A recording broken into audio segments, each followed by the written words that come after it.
Hi all, അസ്സാമു അലൈക്കും വറഹ്മത്തുള്ളാഹി വബറകാതുഹു. Welcome back to our channel. അങ്ങനെ നമ്മുടെ വീട്ടിലത്തെ ഓരോരോ പണികളായിട്ട് ഇങ്ങനെ സ്റ്റാർട്ട് ചെയ്തിട്ടുണ്ട് കേട്ടോ. അപ്പോൾ ഫസ്റ്റ് തന്നെ നമ്മൾ ചെയ്തത് എന്താണെന്ന് വെച്ചാൽ, പോലീസ് സ്റ്റേഷനിൽ നിന്ന് നമ്മുടെ നേരത്തെ പറഞ്ഞിട്ടുണ്ടായിരുന്നു വീട് അതിൽ മസ്റ്റായിട്ടും CCTV ഫിക്സ് ചെയ്യുക എന്നുള്ളത്. അപ്പോൾ കൂടുതലൊന്നും പിന്നെ ആലോചിച്ചില്ല.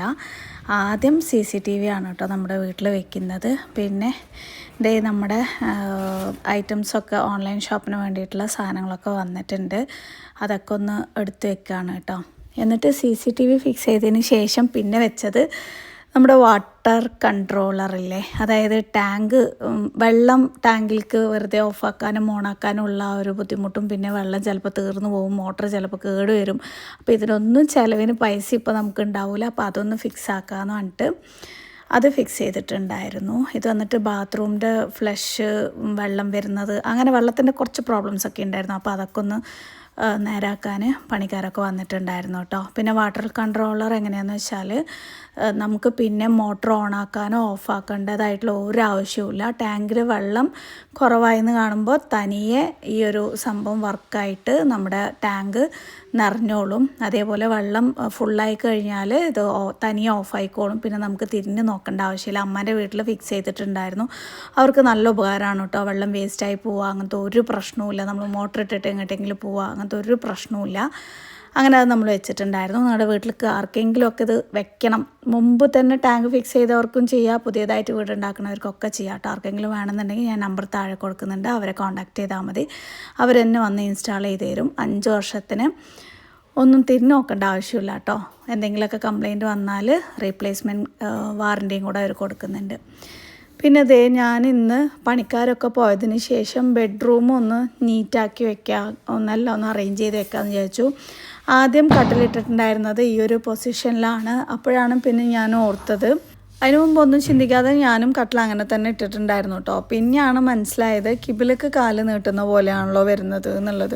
അതിനുശേഷം ഭയങ്കര ഒരു ബേജാറായിരുന്നു. അപ്പോൾ പിന്നെ ഞാൻ അങ്ങനെ കുറേ ആലോചിച്ചു, ഇപ്പുറത്തേക്ക് വെച്ചാലോ അപ്പുറത്തേക്ക് വെച്ചാലോ. അപ്പുറത്ത് വന്നിട്ട് 2 വലിയ ജനലുകളാണുള്ളത്, അതുകൊണ്ട് നമുക്ക് അങ്ങോട്ടേക്ക് വെക്കാനായിട്ട് പറ്റില്ല. അപ്പോൾ പിന്നെ മറ്റേ വോളിൻ്റെ അങ്ങോട്ടേക്ക് വെച്ചാൽ ഒരു ഭാഗത്തേക്ക് ഇങ്ങനെ ഒതുങ്ങിയ പോലെ ഉണ്ടാവും. അത്രയും വലിയ റൂമിൽ ഒരു മുക്കിലേക്ക് കട്ടിലിടുമ്പോൾ ആ ഒരു ഭംഗിയും കിട്ടൂല.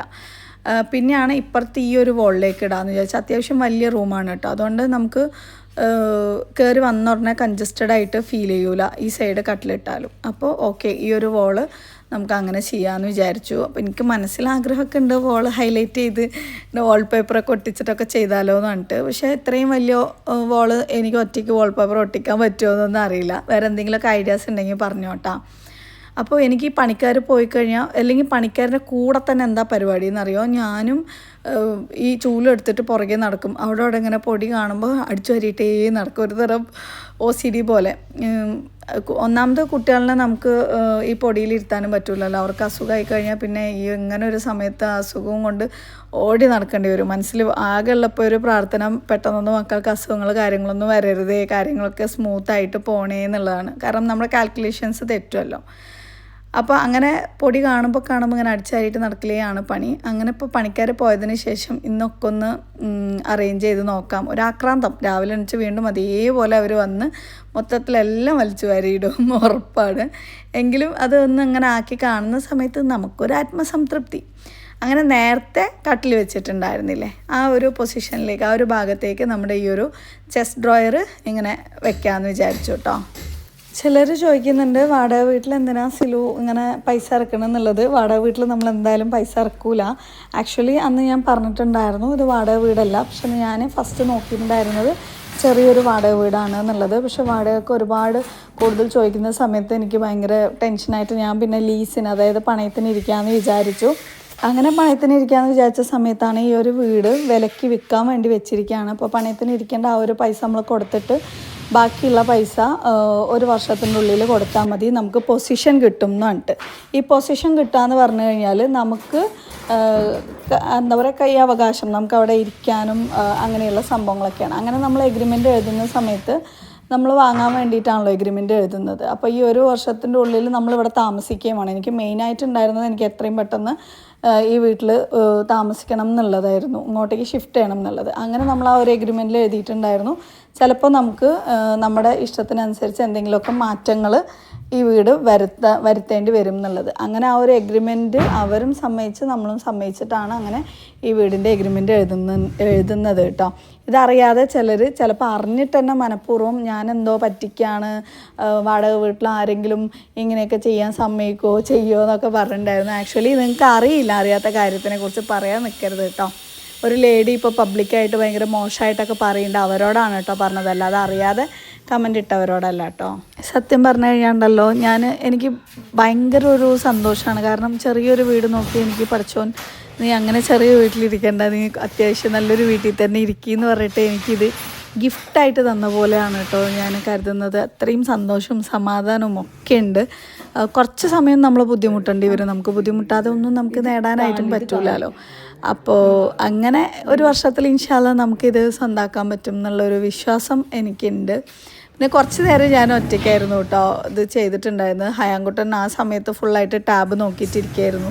പിന്നെ അവസാനം എന്നെ കൊണ്ട് വയ്യ, ഞാൻ ഹയാനെ ഒന്ന് വാടാ ഹെൽപ്പ് ചെയ്യാനെന്ന് പറഞ്ഞ് ഇതേ അവൻ വന്നിട്ട് ഞാൻ എത്ര തന്നെ ശ്രമിച്ചിട്ടും അനങ്ങാത്ത സാധനം ഇതേ കണ്ടില്ലേ, നമ്മുടെ ശക്തിമാൻ വന്ന് ഈസി ആയിട്ട് പെട്ടെന്ന് റെഡിയാക്കി തന്നിട്ടുണ്ട്. അതങ്ങോട്ട് ഈ സൈഡിലോട്ട് നീക്കി തന്നു. ഞാൻ ഇട്ട് നോക്കിയപ്പോൾ ഓക്കെയാണ്. ഇനിയിപ്പോൾ നമുക്ക് ഭംഗിയില്ലേലും അല്ലെങ്കിൽ കുറച്ച് സൗകര്യം കുറവാണെങ്കിലും നമ്മുടെ മനസ്സിന് തൃപ്തിയുള്ള പോലെ വേണമല്ലോ നമുക്ക് കിടക്കാനും വേണ്ടിയിട്ട്. മറ്റേ ആ ഒരു സൈഡ് കാലിങ്ങനെ നീട്ടി കിടക്കുമ്പോൾ എന്തോ ഒരു മനസ്സിനൊരു ടെൻഷൻ ഉണ്ടായിരുന്നു. അങ്ങനെ ഇന്ന് തന്നെ അത് ജസ്റ്റ് ഒന്ന് മാറ്റി നോക്കണം എന്നുണ്ടായിരുന്നു കേട്ടോ. അങ്ങനെയാണ് പണിക്കാർ പോയ സമയത്ത് ഞാനിതൊക്കെ ചെയ്തുകൊണ്ടിരുന്നത്. പിന്നെ റനക്കുട്ടി ട്യൂഷനൊക്കെ കഴിഞ്ഞിട്ട് വരുമ്പോഴേക്കും ലേറ്റ് ആവും കേട്ടോ. അവൾ രാവിലെ 8 മണിക്ക് വീട്ടിൽ നിന്ന് ഇറങ്ങിക്കഴിഞ്ഞാൽ പിന്നെ സ്കൂള് ഒരു 4:30 അങ്ങനെ എന്തോ സമയത്ത് കഴിയുക. പിന്നെ അവിടുന്ന് നേരെ ബസ്സിൽ ട്യൂഷൻ പോവും. അവൾക്ക് ആഴ്ചയിൽ ഒരു 4 ദിവസം 4 ഭാഗത്തായിട്ട് ട്യൂഷനുണ്ട് കേട്ടോ. ഒന്ന് കെമിസ്ട്രിക്ക്, ഒന്ന് ഫിസിക്സിന്, പിന്നെ ഒരെണ്ണം മാത്സിന്. അങ്ങനെ ട്യൂഷനൊക്കെ പോയിട്ട് വരുമ്പോഴേക്കൊക്കെ ലേറ്റ് ആവും. പിന്നെ അവളുള്ള ദിവസങ്ങളിലുള്ള സമയങ്ങളിലൊക്കെയാണ് നമ്മൾ ബാക്കിയുള്ള എന്തെങ്കിലുമൊക്കെ ഇൻസ്റ്റഗ്രാമിലേക്കുള്ള വീഡിയോ കാര്യങ്ങൾ ഒക്കെ ഷൂട്ട് ചെയ്യുന്നത് കേട്ടോ. ഇപ്പോൾ പിന്നെ അവളില്ലെങ്കിലും മാക്സിമം എങ്ങനെയെങ്കിലുമൊക്കെ വീഡിയോ ഷൂട്ട് ചെയ്യാനായിട്ട് ട്രൈ ചെയ്യാറുണ്ട്. ഈ ചെസ്റ്റ് ഡ്രോയർ അങ്ങോട്ട് വലിക്കുമ്പോൾ ഇങ്ങോട്ട് വരും, ഇങ്ങോട്ട് വലിക്കുമ്പോൾ അങ്ങോട്ട് പോവും.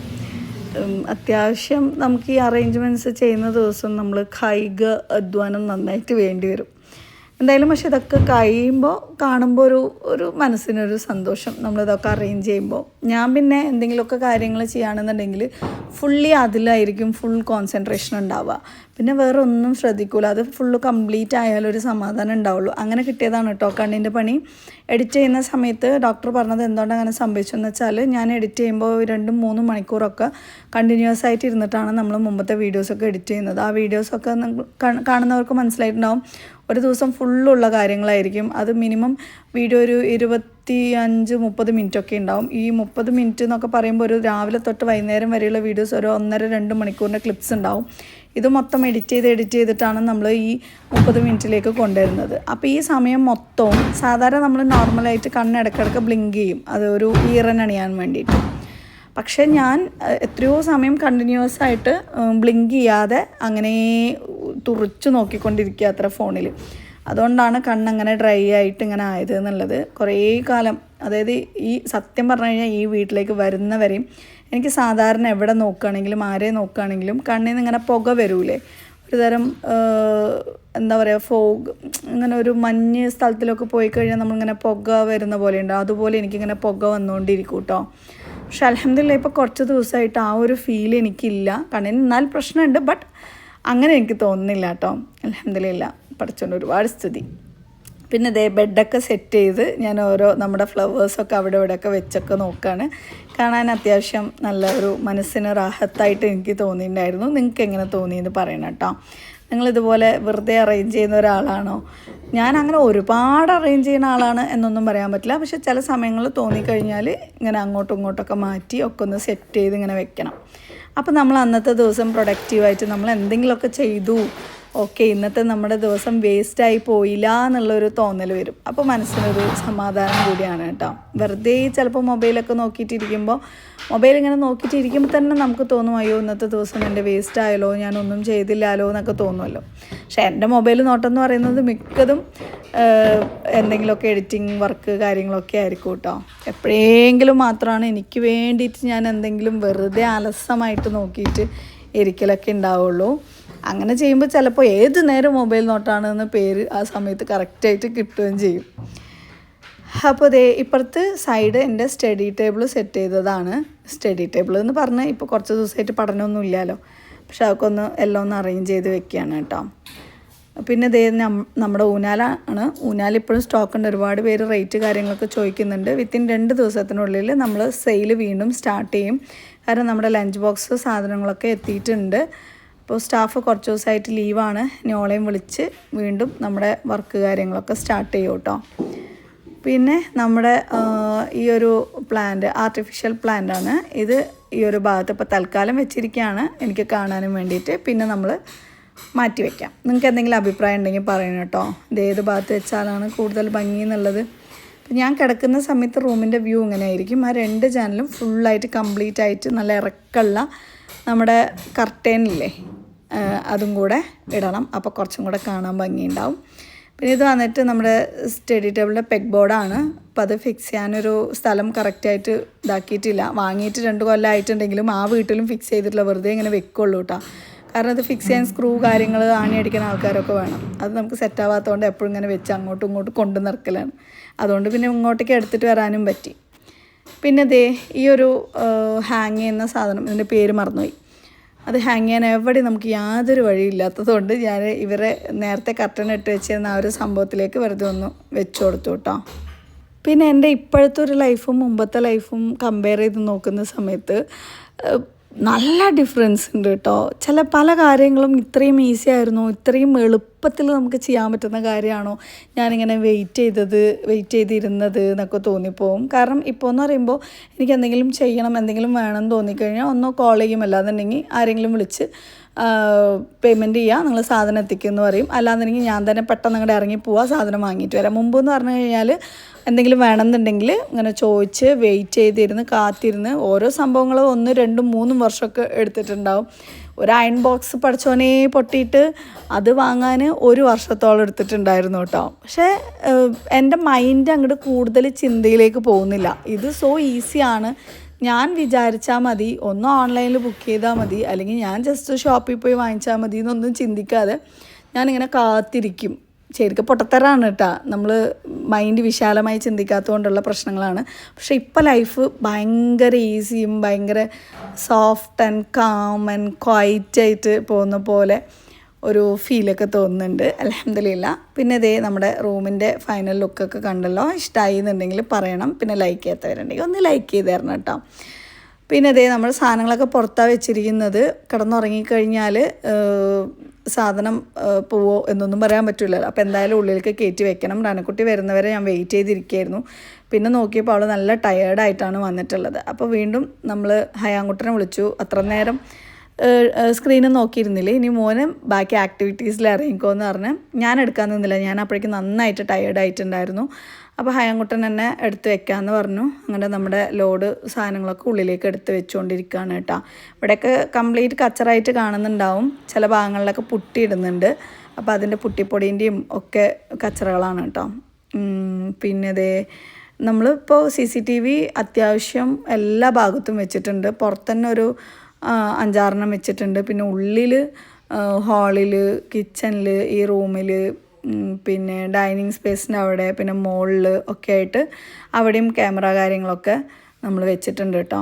അത് ഞാൻ വിചാരിച്ചു അത്രയും ചിലവൊക്കെ ഇപ്പോൾ പെട്ടെന്ന് ചിലവാക്കാൻ പറ്റുമോ പഠിച്ചോനെന്നൊക്കെ. പിന്നെ തോന്നിയത് ഫസ്റ്റ് നമ്മൾ സേഫ് ആൻഡ് സെക്യൂർ ആയിട്ടിരിക്കുക എന്നുള്ളതാണ്. അപ്പോൾ പിന്നെ പോലീസ് പറഞ്ഞ പോലെ അത് ഫസ്റ്റ് ഫിക്സ് ചെയ്തു. അപ്പോൾ അത്രയൊക്കെയാണ് വിശേഷങ്ങൾ. നിങ്ങൾക്ക് വീഡിയോ ഇഷ്ടമായാൽ ലൈക്ക് ചെയ്യാനും ഷെയർ ചെയ്യാനും സബ്സ്ക്രൈബ് ചെയ്യാനും മറക്കരുത്. മറ്റൊരു വീഡിയോയിൽ കാണുന്നവരെ ഇൻഷാ അല്ലാഹ് ബൈ ബൈ, ടേക്ക് കെയർ, അസ്സലാമു അലൈക്കും.